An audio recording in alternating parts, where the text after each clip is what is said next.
En el año 2011, un escritor norteamericano llamado Nicholas Carr escribió un libro que se llama Superficiales. ¿Qué está haciendo Internet con nuestras mentes? En este libro el autor describe cómo las personas se sienten esclavos de la tecnología, pero que son incapaces de darle un lugar adecuado en cuanto a la influencia que esta forma de comunicarnos, de transmitir información tiene para nuestros tiempos actuales. Y el autor plantea en este libro que el uso continuo de Internet está afectando en forma profunda nuestra biología cerebral. Pues si bien es cierto que la web tiene beneficios, como contrapartida tiene asociados la superficialidad, dice él, y la distracción. Y en una parte él dice lo siguiente: creo que lo que sabemos acerca de la mente es que buena parte de las más profundas, conceptuales, críticas y creativas vías de pensamiento son sólo posibles cuando nos aislamos, nos alejamos de todo tipo de distracciones. Ahora somos inducidos a participar en esta distracción permanente, a asumir más y más distracciones. Sacrificamos algunas de las bases del pensamiento profundo, dice él, por algo más banal, más superficial. Y creo yo que el diagnóstico que él hace tiene bastante, y si nosotros lo pensamos, bastante realidad en nuestras vidas y en las vidas de las personas que conocemos a diario. Pero yo cuando estaba analizando y revisando esto, pensaba en el título que él puso, superficiales. Y yo pensaría o meditaba acerca de que muchas veces quizás nosotros podemos tener un concepto de la vida cristiana también en forma superficial. Y, amados hermanos, cuando nosotros vamos al Nuevo Testamento, vemos cómo el apóstol Pablo, Pedro y los distintos apóstoles tratan de llevar el evangelio a las personas. Tratan de comunicar la palabra de Dios a aquellos que no le conocen. Pero que él de una u otra forma está luchando para que los distintos hermanos, para que las distintas iglesias no tengan una visión superficial del evangelio. Para que no tengan una visión por encima de lo que significa realmente ser cristiano. Y podríamos preguntarnos, ¿podemos nosotros acaso ser cristianos superficiales? Podría ser que a lo mejor estemos dándonos a todo tipo de actividades y no estamos ni siquiera siendo conscientes de que nuestra vida cristiana le falta profundidad. Y si fuese así, que realmente estamos teniendo una concepción superficial del evangelio, ¿qué podemos hacer para poder mejorar y solucionar de una u otra forma este problema? Yo le quisiera invitar a que me acompañe al libro de Primera de Corintios y pudiésemos leer ahí en el capítulo 1, y usted me sigue con la lectura mientras puedo leer ahí en Primera de Corintios capítulo 1, para que veamos lo que aquí el apóstol Pablo nos está diciendo. Y comienzo leyendo yo. Dice así la palabra del Señor: Pablo, llamado a ser apóstol de Jesucristo por la voluntad de Dios, y el hermano Sóstenes, a la iglesia de Dios que está en Corinto, a los santificados en Cristo Jesús, llamados a ser santos con todos los que en cualquier lugar invocan el nombre de nuestro Señor Jesucristo. Continúa diciendo, Señor de ellos y nuestro. Versículo 3, léalo conmigo, ¿qué dice? Gracia y paz a vosotros, de Dios nuestro Padre y del Señor Jesucristo. Continúe conmigo leyendo. Versículo 4, dice, gracias doy a mi Dios siempre por vosotros, por la gracia de Dios que os fue dada en Cristo Jesús, porque en todas las cosas fuisteis enriquecidos en Él, en toda palabra y en toda ciencia, así como el testimonio acerca de Cristo ha sido confirmado en vosotros, de tal manera que nada os falta en ningún don, esperando la manifestación de nuestro Señor Jesucristo, el cual también os confirmará hasta el fin, para que seáis irreprensibles en el día de nuestro Señor Jesucristo. Fiel es Dios, por el cual fuisteis llamados a la comunión con su Hijo Jesucristo, nuestro Señor. Versículo 10. Os ruego pues, hermanos, por el nombre de nuestro Señor Jesucristo, que habléis todos una misma cosa, y que no haya entre vosotros divisiones, sino que estéis perfectamente unidos en una misma mente y en un mismo parecer. Versículo 11 para terminar. Porque he sido informado acerca de vosotros, hermanos míos, por los de Cloé, que hay entre vosotros contiendas. Oremos, hermanos. Padre bendito, te damos las gracias por esta palabra tuya. Ayúdanos a entenderla. Ayúdanos, Padre eterno, no solamente a tener una concepción intelectual de lo que tú quieres decirnos, sino que tú puedas transformarnos. Gracias te damos y pedimos tu bendición en el nombre de Jesús. Amén. Puede ser que nosotros tengamos una concepción superficial del alcance del Evangelio.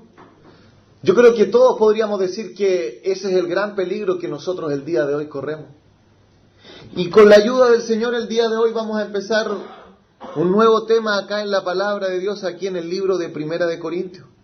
Y quisiera que pudiésemos ver, por medio del estudio de este libro, las maneras en las cuales muchas veces nosotros podemos, a lo mejor, sin darnos cuenta, mostrar que tenemos una comprensión del Evangelio que es superficial.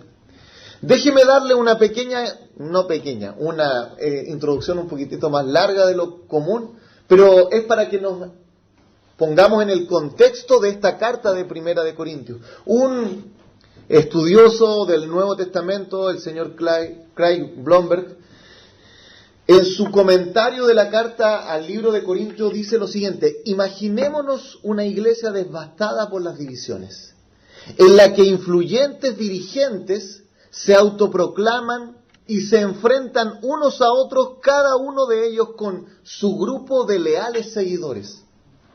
Uno de sus miembros tiene una aventura amorosa con su madrastra, y en lugar de disciplinarle, muchos se jactan de su libertad en Cristo para comportarse de este modo. Algunos creyentes demandan a sus hermanos ante los tribunales seculares y otros tienen relaciones con prostitutas. En respuesta a esta rampante inmoralidad, una de las facciones de la iglesia promueve el celibato como ideal cristiano. Y esto no es todo, porque también se producen enconados debates sobre el grado en que los nuevos cristianos han de romper con su pasado pagano. Los desacuerdos sobre los roles de hombres y mujeres aumentan la confusión. Y por si todo esto fuera poco, hay una constante expresión de supuestas profecías y mensajes en lenguas, pero no siempre de forma constructiva. Un importante número de estos inmaduros cristianos ni siquiera cree en la resurrección corporal de Cristo. Hermano, ese es el diagnóstico o un buen resumen de lo que tenemos acá en la carta de Primera de Corintios. Pero cuando nosotros vamos a la palabra de Dios, vemos que para Dios hay un ideal en nuestras vidas. El Señor Jesucristo dejó la iglesia, Él dijo: yo edificaré mi iglesia. Y el apóstol Pablo dijo que la iglesia es columna y baluarte de la verdad. El apóstol Pablo también dijo en el libro de Efesios que nosotros somos llamados a ser un edificio santo al Señor. Y el apóstol Pedro dijo un pasaje que quizás nosotros conocemos un poco más. Él mencionó y dijo que nosotros somos linaje escogido, real sacerdocio, nación santa, pueblo adquirido por Dios. Pero cuando vamos a esta iglesia nos damos cuenta que el ideal divino no se estaba haciendo realidad en ellos, porque ellos tenían una comprensión del Evangelio relativamente superficial, amados hermanos. Acá tenemos a una iglesia que estaba sacrificando las cosas esenciales de la vida cristiana, y el gran problema es que ellos ni siquiera se daban cuenta de esto. Ellos no eran conscientes de aquellas debilidades en su vida cristiana. Mi amado hermano, pensemos un poco en dónde Dios puso esta iglesia de Corinto. Para que usted se haga una idea, en el tiempo del apóstol Pablo, en esa ciudad vivían unas 80.000 personas, es decir, la mitad aproximadamente de las personas que viven en Iquique. Y pienso en la ciudad de Iquique porque se parece un poco a lo que podríamos describir de la iglesia de Corinto, porque era una ciudad que estaba en un puerto, era una ciudad que tenía un amplio comercio y que ese, digamos, era el fuerte de dicha ciudad. Esta ciudad estaba ubicada en lo que se denomina un istmo, que es una pequeña franja de terreno que está rodeada por mar, pero que sirve para conectar dos, digamos, superficies de tierra más grandes, como por ejemplo en América Central nosotros vemos que es muy delgado y nos sirve para conectar América del Norte con América del Sur. Y así servía esta ciudad como una conexión entre las distintas regiones de Grecia. En esta ciudad había un monte que tenía unos 700 metros aproximadamente, que es un poquitito mayor solamente que nuestro cerro Santa Lucía. Y en ese lugar había, en este monte, había un templo a la diosa Afrodita, la diosa del amor. Además tenían otros dioses, tenían una serie, digamos, de divinidades. Había un dios que también es muy conocido, que se conoce como Asclepio, que era un dios de la sanidad física. Pero, hermano, respecto al tema de la diosa Afrodita, eso daba a que en esa ciudad la prostitución sagrada fuera algo muy común. Se dice que en ese tiempo había alrededor de 1000 prostitutas que estaban ejerciendo en el templo de Afrodita. Y en el primer siglo la expresión muchacha corintia significaba una mujer libertina que estaba dispuesta a mantener una vida sexual promiscua.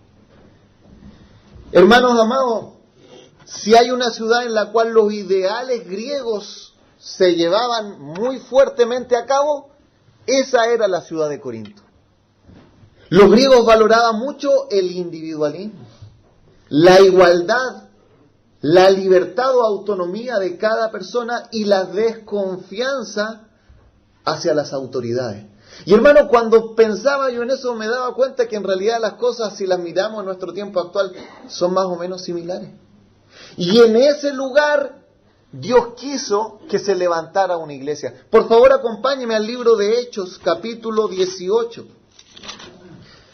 Estamos haciendo, como dije, una introducción no tan breve, pero necesaria para que entendamos esto. Si usted se fija en Hechos capítulo 17, habla del ministerio del apóstol Pablo en Atenas, y luego pasa en el capítulo 18 a hablarnos acerca de la obra que Dios levantó acá en la iglesia de Corinto. Dice así, voy a leer un trozo largo aquí de la palabra de Dios para que podamos entender. Hechos 18, versículo 1. Después de estas cosas, Pablo salió de Atenas y fue a Corinto. Y halló a un judío llamado Aquila, natural del Ponto, recién venido de Italia, con Priscila su mujer, por cuanto Claudio había mandado que todos los judíos saliesen de Roma. Fue a ellos, y como era del mismo oficio, se quedó con ellos y trabajaban juntos, pues el oficio de ellos era hacer tiendas. Y discutía en la sinagoga todos los días de reposo y persuadía a judíos y a griegos. Y cuando Silas y Timoteo vinieron de Macedonia, Pablo estaba entregado por entero a la predicación de la palabra, testificando a los judíos que Jesús era el Cristo. Y después continúa diciendo, pero oponiéndose y blasfemando esto, los judíos, les dijo, sacudiéndose los vestidos, vuestra sangre sea sobre vuestra propia cabeza. Yo, limpio, desde ahora me iré a los gentiles. Y saliendo de allí se fue a la casa de uno llamado Justo, temeroso de Dios, la cual estaba junto a la sinagoga.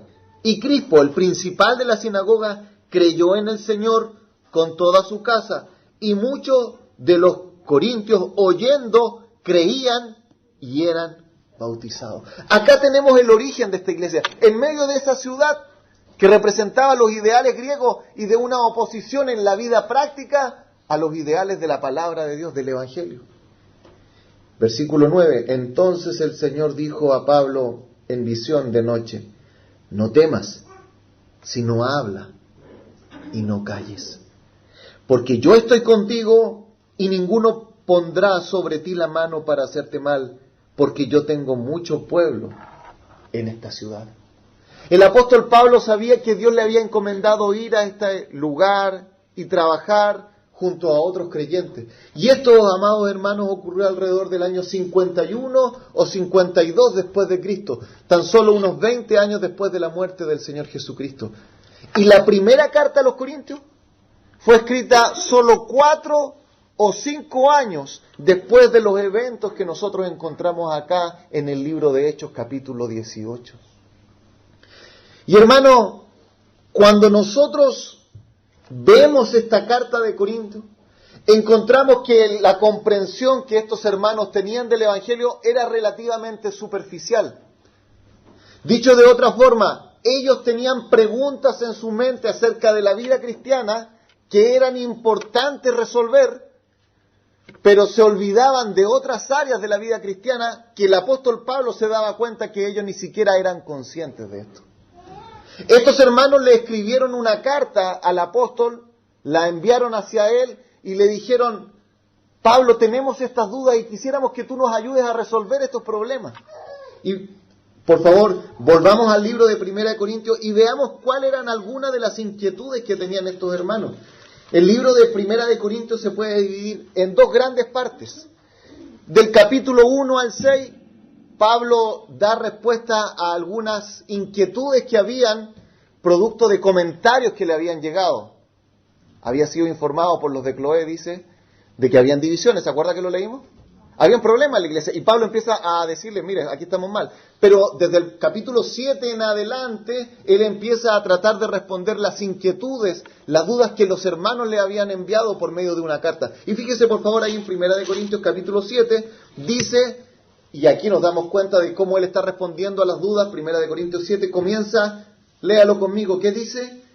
En cuanto a las cosas de que me escribisteis, bueno le sería al hombre no tocar mujer. Habían dudas y el apóstol Pablo está respondiendo. Y podríamos plantear la pregunta de esta forma que está en el capítulo 7, que no lo vamos a abordar, pero podríamos plantear la pregunta que él está respondiendo, algo así como: ¿es acaso el celibato una mejor forma de vivir el cristianismo? ¿Se acuerda que señalábamos de toda esta presión sexual? Entonces algunos hermanos se fueron al extremo y dijeron: es mejor que no tengamos ningún tipo de relación física, una relación sexual, y practiquemos el celibato. Y Pablo en el capítulo 7, empieza a responder acerca de esto. En el capítulo 8, fíjense la expresión que ocupa, léalo conmigo, dice: en cuanto a lo sacrificado a los ídolos, sabemos que todos tenemos conocimiento. El conocimiento envanece, pero el amor edifica. Se fija que cambió de tema y ocupa esta expresión en cuanto, dando a entender de que había otra necesidad en la iglesia, y él está respondiendo a las inquietudes de los hermanos. Podríamos decir que la pregunta que está establecida acá sería algo como esto: ¿puedo comprar carne que ha sido previamente ofrecida en un culto a los ídolos paganos porque tiene un menor precio económico? Y Pablo se dedica en el capítulo 8 a responder algo que pareciera que el día de hoy no es un tema para nosotros, ¿no es cierto? Bueno, continuamos y podemos llegar al capítulo 11, por favor.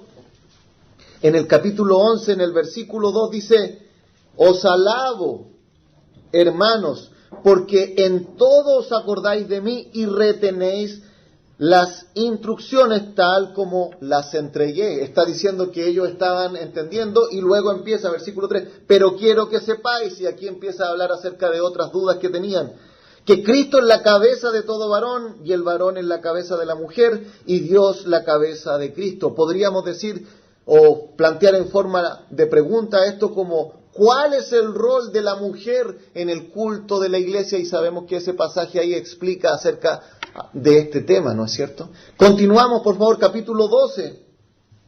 Dice en el versículo 1: no quiero, hermanos, que ignoréis acerca de los dones espirituales. Podríamos ponerlo como pregunta: ¿cuál es la importancia en la iglesia cristiana de los dones espirituales? Capítulo 16 ahora, hermano. Versículo 1 dice, y usa la misma expresión, 16:1 dice: en cuanto a la ofrenda para los santos, haced vosotros también de la manera que ordené en las iglesias de Galacia. Y sería algo como, ¿de qué forma podemos contribuir a las necesidades de otros cristianos? Y finalmente, en el capítulo 16, versículo 12, ellos habían planteado una pregunta así: ¿Puedes enviar Pablo a Apolos para que nos ayude a resolver algunos de los problemas que estamos viviendo? Y él le responde y dice en el versículo 12, acerca del hermano Apolos: mucho le rogué que fuese a vosotros con los hermanos, mas de ninguna manera tuvo voluntad de ir por ahora, pero irá cuando tenga oportunidad.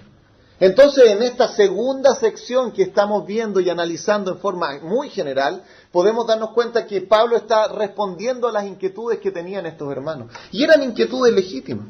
Hermanos, el día de hoy nosotros tenemos muchas inquietudes y son necesarias abordar.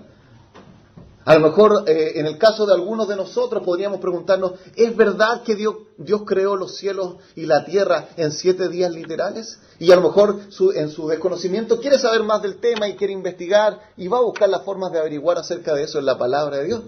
O quizás otro hermano tiene la duda y dirá, ¿cómo será la segunda venida del Señor Jesucristo? ¿Cuáles serán los eventos que van a venir antes de su segunda venida? Un tema apasionante para muchos, ¿no es cierto? Y es importante que averigüemos porque tal como Pablo da respuesta a estas inquietudes, es necesario que nosotros aquellas dudas que tengamos respecto a lo que la palabra de Dios enseña, las podamos aclarar. Pero, amado hermano, lo que yo quisiera hacer énfasis es que hay algunas cosas que ellos no le preguntaron y que Pablo dice que eso que no le preguntaron es más importante que todas las preguntas que ellos le hicieron. Y eso pareciera ser muy raro. Pero lo que nos da a entender eso es que ellos tenían una comprensión del Evangelio que era relativamente superficial. Ahora la pregunta sería, ¿por qué Pablo le escribió esta carta?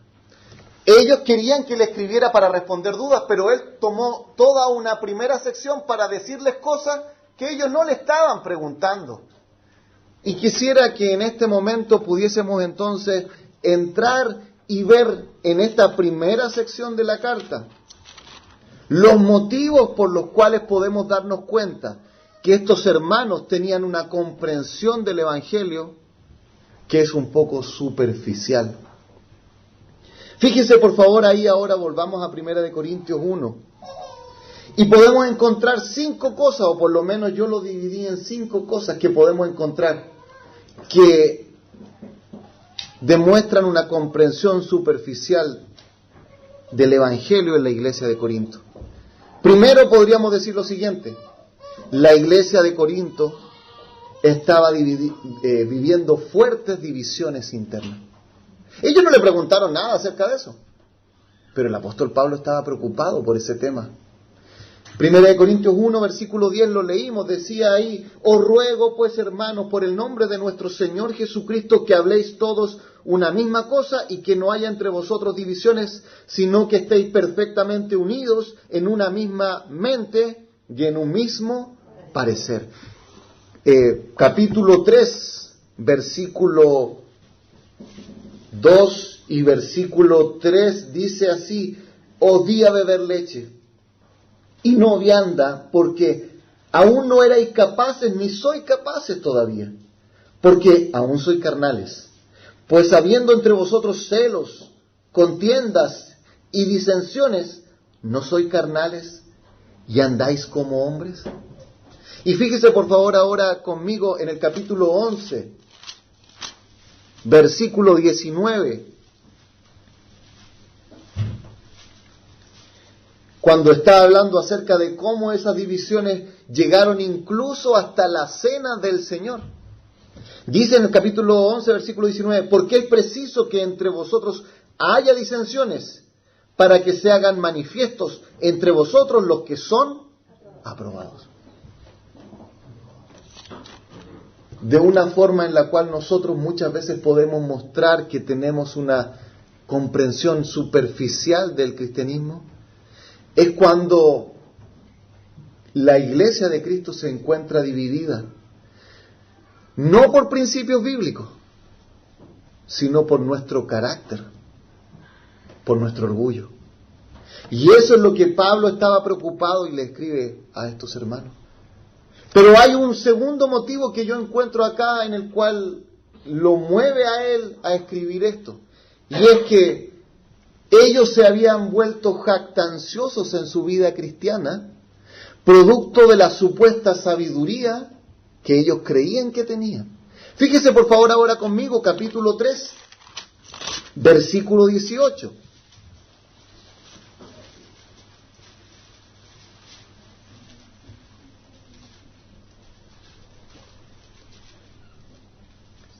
Capítulo 3, versículo 18. Hermano Darco, ¿lo puede leer, por favor? Nadie se engaña a sí mismo. Si alguno entre vosotros se cree sabio en este siglo, hágase ignorante, para que llegue a ser sabio. Muchas gracias. ¿Por qué dijo esto Pablo? Dijo, vamos a llenar acá un espacio porque para que la carta sea un poquito más abundante. Obviamente que no. Él estaba dando respuesta a necesidades que ellos no veían. Él está respondiendo cosas que no habían sido preguntadas, pero que eran el foco del problema. Estaba dividida, y aquí él está avanzando un poco más. ¿Y por qué estaba dividida? Porque ellos se habían vuelto jactanciosos. Ellos pensaban que su conocimiento significaba o era un sinónimo de la madurez en la vida cristiana. Capítulo 4, versículo 6 en adelante, dice así, y leo, hermanos: pero esto, hermanos, lo he presentado como ejemplo en mí y en Apolos por amor de vosotros, para que en nosotros aprendáis. ¿A qué? A no pensar más de lo que está escrito. No sea que por causa de uno, que dice, os envanezcáis unos contra otros. Porque, ¿quién te distingue? ¿O qué tienes que no hayas recibido? Y si lo recibiste, ¿por qué te glorías como si no lo hubieras recibido? Y fíjese la ironía que utiliza este hombre, el apóstol Pablo, en el versículo 8. Léalo conmigo. ¿Qué dice? Ya estáis saciados, ya estáis ricos, sin nosotros reináis. Y ojalá reinaseis, para que nosotros reinásemos también juntamente con vosotros. ¿Se fijó la ironía? Esta iglesia estaba profundamente dividida. Número uno. Y en segundo lugar, la causa de esta división era el orgullo que se estaba manifestando en los corazones. Y cuando entramos a ese punto, hermano, es como que ya empezamos a entender hacia dónde nos va a llevar Pablo. Ellos tenían una comprensión superficial del Evangelio. Y me temo que muchas veces nosotros también, y me estoy incluyendo, podemos llegar a tener una comprensión del Evangelio superficial. El Señor Jesucristo fue el que dijo esto: Padre Santo, a los que me has dado, guárdalos en tu nombre, para que sean uno, así como nosotros. Y fue el mismo Señor Jesucristo, y Juan relata acerca de que Él tenía la única persona que ha tenido la sabiduría perfecta, hermano. Juan dijo lo siguiente del Señor Jesús: no tenía necesidad que nadie le diese testimonio, pues Él sabía lo que había en el corazón del hombre. Y acá tenemos a esta iglesia que estaban pasando por esto. Pero sigamos, hermanos.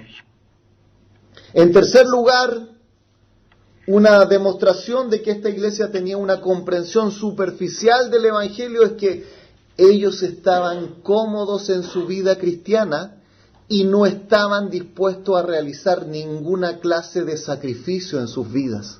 Lo voy a repetir, hermano, porque yo diría que esto es donde estamos entrando, donde las papas queman. Estaban cómodos en su vida cristiana y no estaban dispuestos a realizar ninguna clase de sacrificio en sus vidas. Capítulo 4, versículo 10 en adelante, hermano, dice así. Fíjese usted el contraste entre los hermanos líderes de Corinto y el apóstol Pablo. Fíjese el contraste que este hombre de Dios coloca. Leo yo desde el 10 al 13, dice: nosotros, si se refiere a los apóstoles, ¿no es cierto? Nosotros somos insensatos por amor de Cristo, mas vosotros prudentes en Cristo. Nosotros débiles, mas vosotros fuertes. Vosotros honorables, mas nosotros despreciado. Hasta esta hora padecemos hambre, tenemos sed, estamos desnudos, somos abofeteados y no tenemos morada fija. Nos fatigamos trabajando con nuestras propias manos. Y la pregunta es, ¿por qué se fatigaban? ¿Trabajando en qué? Y la respuesta sería, por causa del Evangelio de Cristo. Amén. Nos maldicen y bendecimos. Padecemos persecución y la soportamos. Nos difaman y rogamos. Hemos venido a ser hasta ahora como la escoria del mundo, el desecho de todos, dice el apóstol. No escribo esto para avergonzaros, sino para amonestaros como hijos amados. Y es por eso que en el versículo 16 llega a decir esto: por tanto, os ruego que me imitéis a mí. Porque estos hermanos estaban mostrando que tenían una visión superficial del Evangelio, como muchas veces puede suceder en nuestra vida, cuando no estamos dispuestos a hacer sacrificios, hermano, en nuestra vida cristiana. Y estamos cómodos con la vida que llevamos. Fue el Señor Jesucristo el que dejó su gloria, el que hizo el mayor sacrificio. Y quiero decirle esto, Pablo dijo, os ruego que me imitéis a mí. ¿Y se fijó en lo que quiere que lo imitemos? En hacer sacrificio. Quiere que lo imitemos. Y el Señor Jesús dijo esto: por eso me ama el Padre, porque yo pongo mi vida para volverla a tomar. Nadie me la quita, sino que yo de mí mismo la pongo. Y hermano, piensen lo que está diciendo el Señor. Él dijo, yo voy a colocar mi vida. Me voy a sacrificar hasta lo sumo y voy a colocar mi vida. Ni siquiera el Padre me está obligando a hacerlo. No me está coaccionando a hacerlo, sino que yo voluntariamente pongo mi vida en un sacrificio. Pablo está llevando a la iglesia de Corinto a un terreno que era completamente desconocido, y me da la impresión de que para nosotros también el día de hoy estos terrenos son desconocidos. Hermanos, ¿tenemos inquietudes intelectuales del Evangelio? Sí, las tenemos. ¿Quiere Dios que las resolvamos por medio de su palabra? Sí. Pero Dios anhela que también tengamos una comprensión más clara de lo que implica el Evangelio de Cristo. Número 4, quizás un poco más conocido. Estos hermanos toleraban el pecado sexual sin confrontarlo. Capítulo 5, versículo 1 y 2. Dice así el versículo 1 y 2. De cierto se oye que hay entre vosotros fornicación, y tal fornicación cual ni aun se nombra entre los gentiles, tanto que alguno tiene la mujer de su padre. Y vosotros estáis envanecidos. ¿Se fija? ¿No debierais más bien haberos lamentado para que fuese quitado de en medio de vosotros el que cometió tal acción? Y la última característica que yo veo de esta iglesia que Pablo trata de mostrarles es que ellos estaban resolviendo sus problemas entre ellos frente a las autoridades civiles no cristianas. Cuando un hermano tenía un problema con otro hermano, en vez de buscar una solución bíblica, en vez de buscar la reconciliación, en vez de buscar la mediación de otro cristiano, ellos iban a las autoridades y trataban de resolver el problema por los tribunales de justicia. Y dice así en el capítulo 6, versículo 8, pero vosotros cometéis el agravio y defraudáis, y esto a los hermanos. Una forma entonces en la cual nosotros podemos demostrar una visión superficial del cristianismo es cuando nos engañamos como creyentes, cuando nos quedamos debiendo dinero como creyentes, o cuando no estamos dispuestos a resolver nuestros problemas entre nosotros. Y muchas veces buscamos un escape hablándolo con personas que no son la cual tenemos el problema. Y de esa forma la situación no se arregla. Por eso el Señor Jesucristo dijo, por tanto, si traes tu ofrenda al altar y allí te acuerdas de que tu hermano tiene algo contra ti, deja allí tu ofrenda delante del altar y anda, reconcíliate primero con tu hermano y entonces ven y presenta tu ofrenda. Mis amados hermanos, Nosotros tenemos que luchar con una visión superficial del Evangelio. Porque nuestro corazón va a tender a tomarnos de una parte y olvidarnos del resto. Y estos hermanos no veían eso. Es como el punto ciego de nuestro ojo, donde uno en ese lugar no ve. O como cuando uno está con el retrovisor y tiene puntos en los cuales no va a ver. Hay muchas áreas de nuestra vida que pueden ser puntos ciegos y no las estamos viendo. Y el apóstol Pablo se las coloca enfrente y le dice, mira esto que jamás has visto en tu vida. Y Dios quiere que nosotros también podamos ver esas cosas en nuestras propias vidas. Y hermano, hemos hablado de mucho acerca de esto. Y alguien podría decir, y he escuchado esto, hermano, pastor, esa es la iglesia de Corinto, esa es la peor iglesia del Nuevo Testamento. Por eso están así, pues imagínense todos los problemas que tenían. Y podemos, entre comillas, sacarnos el pillo diciendo, esa es la iglesia de Corinto. Pero no vemos la realidad que existe el día de hoy.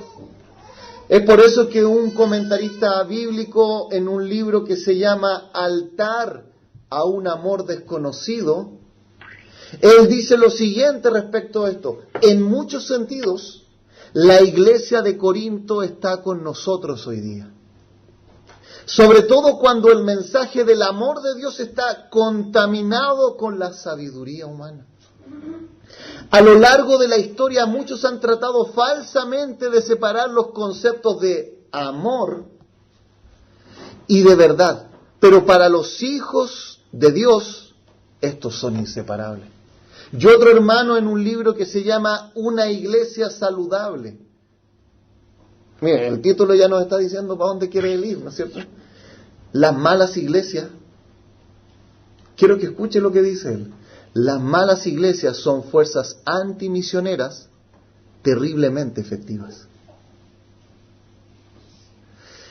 Y cuando yo pienso en eso, hermano, como que se me revuelve un poco la guata, porque nos deja una responsabilidad inmensa delante del Señor. De ser una iglesia que comprenda el Evangelio de una forma completa y profunda. Dice él, lamento profundamente el pecado en mi vida propia. Él es pastor el que escribe esto. Y dice, y también lamento el aumento del pecado congregacional en la vida de tantas iglesias. Hacen que Jesús parezca un mentiroso cuando Él prometió vida en abundancia. He visto amigos y familiares separarse de Cristo porque ellos perciben que esta o aquella iglesia local ha sido un lugar terrible. Y yo digo, hermano. Y yo quisiera solamente decirle, ¿eso sucede el día de hoy? Y tenemos que reconocer con vergüenza que sucede más veces de lo que quisiéramos. Pero yo pienso un minuto en el corazón de este hombre, el apóstol Pablo. Él recibió 2 informes, uno oral y otro escrito. Vinieron con una carta escrita y esa carta contaba las cosas bonitas. Aquí estamos, hermano Pablo, los hermanos de Corinto, estamos creciendo, llevamos 4 o 5 años en esta iglesia trabajando en la obra del Señor y tenemos estas preguntas que queremos hacerlo y ya las leímos, ¿no es cierto?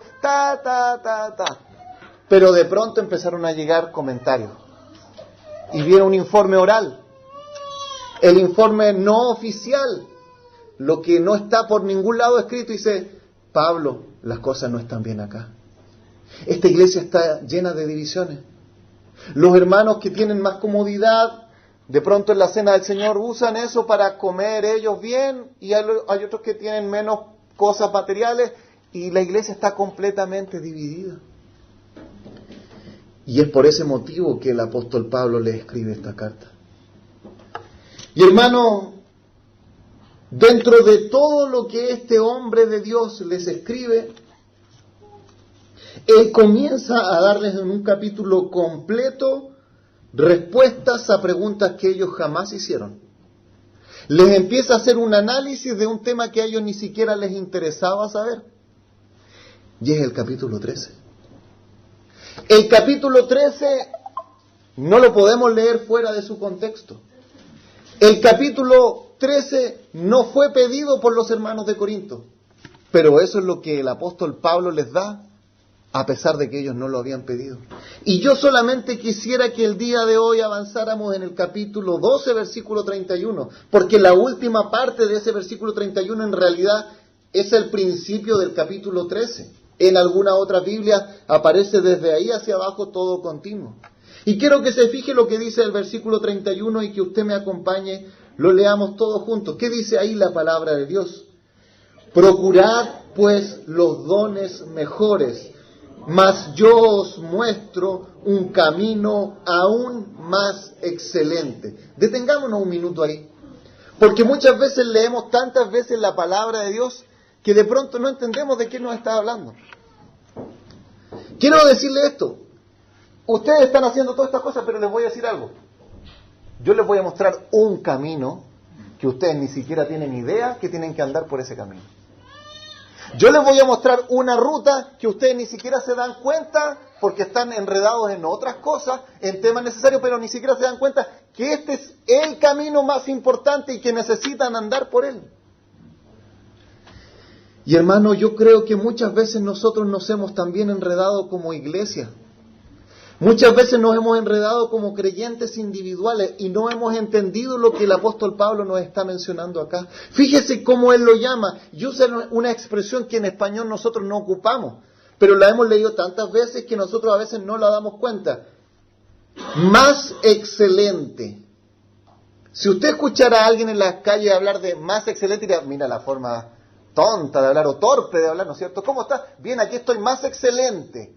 Uno no dice eso, uno dice, ¿cómo está? Excelente, y listo, ¿sí o no? Pero uno no dice más excelente, pareciera como que está exagerando algo a lo sumo. Pero el apóstol Pablo lo está haciendo. Y lo está haciendo para que nos demos cuenta cuán más excelente es. Y cómo cuando no andamos por eso, andamos perdidos, hermano. Es como que se nos haya perdido la micro muchas veces. Y no sabemos lo que implica la vida cristiana. Esta palabra que el apóstol Pablo usa y que pareciera ser extraña, más excelente, es la palabra húperbole y significa literalmente esto: lanzar algo más allá que las otras personas.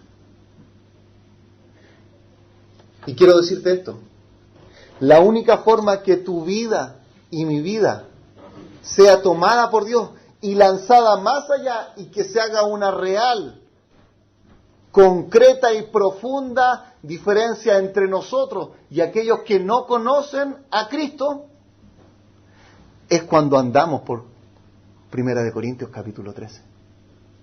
Porque, hermanos amados, si nosotros estuviésemos en ese momento en esa ciudad y tomásemos a alguno de esos hermanos de Corinto y los comparáramos con alguna de las otras personas griegas que vivían en esa ciudad y que no eran creyentes, no veríamos ninguna diferencia. ¿Y acaso eso no es una realidad el día de hoy? Que nosotros tomamos a alguien, un canuto de iglesia, y alguien que no es creyente y muchas veces pareciera no haber nada. Y no estoy hablando de conocimiento, ¿no es cierto? No estoy hablando de cuántos versículos se aprende de memoria, que es importante.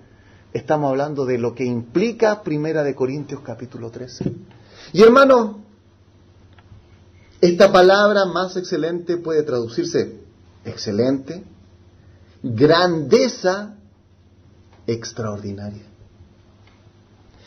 Mi amado hermano, tú y yo necesitamos sabiduría.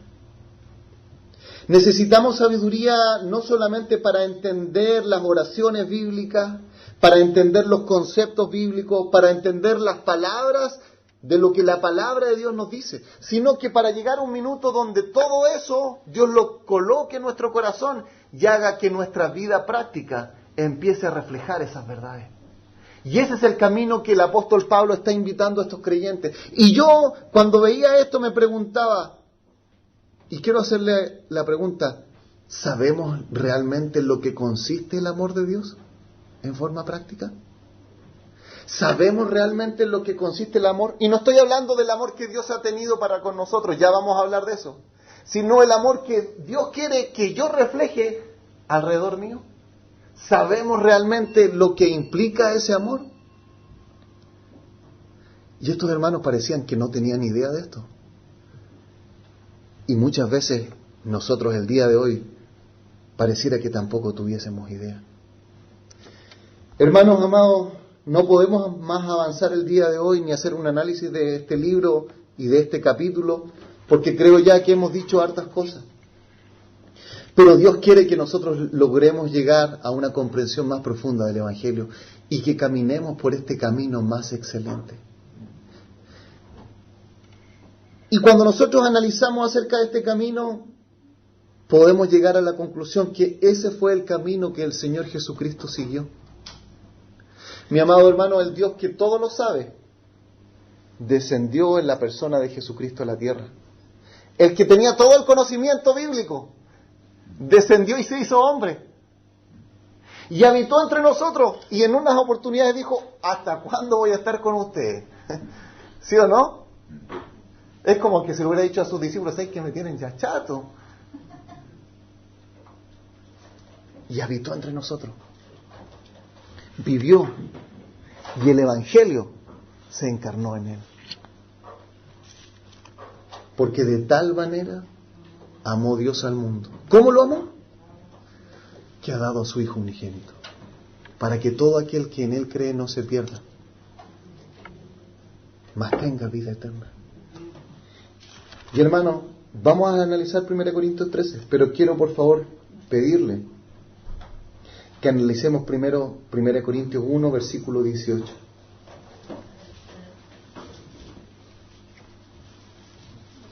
Y con esto estamos terminando el día de hoy.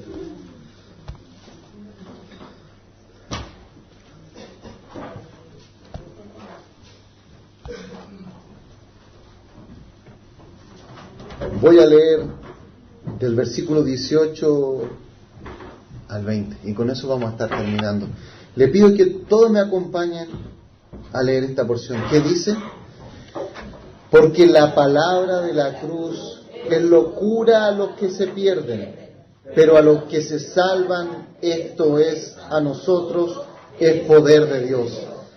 Pues está escrito, destruiré la sabiduría de los sabios y desecharé el entendimiento de los entendidos. ¿Dónde está el sabio? ¿Dónde está el escriba? ¿Dónde está el disputador de este siglo? ¿No ha enloquecido Dios la sabiduría del mundo? Vamos a continuar, versículo 21. Pues ya que en la sabiduría de Dios el mundo no conoció a Dios mediante la sabiduría, agradó a Dios salvar a los creyentes por la locura de la predicación. Y ya estamos terminando. Solo enfocarnos en esto. Versículo 19. Destruiré la sabiduría de los sabios. Aquí está esta iglesia que se creía sabia y estaba colocando su fundamento en su conocimiento. Desecharé el entendimiento de los entendidos. ¿Dónde está el sabio? ¿Dónde está el escriba? ¿Dónde está el disputador de este siglo? Y versículo 21. Pues ya que en la sabiduría de Dios el mundo no conoció a Dios mediante la sabiduría, agradó a Dios salvar a los creyentes por la locura de la predicación. Y termino con esto. ¿Cuál fue el atributo divino que se exaltó de mayor medida en la muerte de Jesucristo en la cruz del Calvario, hermano? ¿Cuál? Su amor. Y ese camino más excelente que Cristo transitó, quiere que tú y yo también transitemos, hermano. Pero 1 Corintios, hermano, no lo vamos a poder hacer en nuestra fuerza. Por eso tenemos que ahora orar y pedirle que Él nos ayude. Para que conozcamos el amor no definido como el mundo actual lo hace. No el amor de retribución de yo te doy y tú me das, sino el amor como Dios la define. Padre bendito,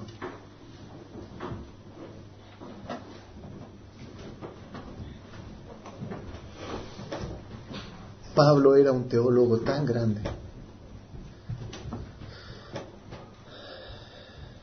Recibió una instrucción religiosa que superaba la media del judío.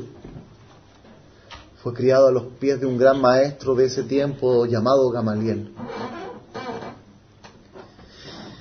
Y Señor, aquí Él está fundando iglesias, movido por tu amor, haciendo profundos sacrificios de amor. Lo vemos acá, como él describe su ministerio y lo contrasta con la actitud displicente y cómoda de los líderes de Corinto. Y muchas veces nosotros somos como ellos. Estamos cómodos, Señor. Estamos tranquilos.